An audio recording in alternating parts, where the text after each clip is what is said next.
இனிமேல் யாரையாவது லவ் பண்ணுவியா? சொல்லு. இல்ல. அவன் நம்ம தங்கச்சிடா. அதானே. இன்னொரு விஷயம், மயிலாப்பூர் எஸ்ஐ பையனை சாந்திக்கு பேசி முடிச்சிட்டேன். அவ எக்ஸாம் முடிஞ்சதும் நிச்சயதார்த்தம். 1 மாசத்துல கல்யாணம். திடீர்னு சொல்லலாம்னு நினைச்சேன், ஆனா நீங்க பேச்ச ஆரம்பிச்சிட்டீங்க, அதனால சொல்லிட்டேன். இத பத்தி எங்கிட்ட கூட ஒரு வார்த்தை சொல்ல பாரு. சொல்ல வேண்டியதானே.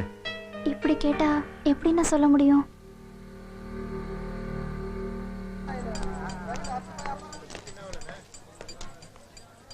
என்ன சாந்தி?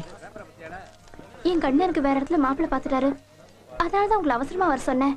நம்ம எங்கேயாவது போயிடலாம்.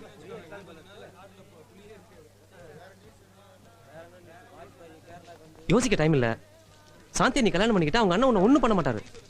இப்போதைக்கு வேற வழியே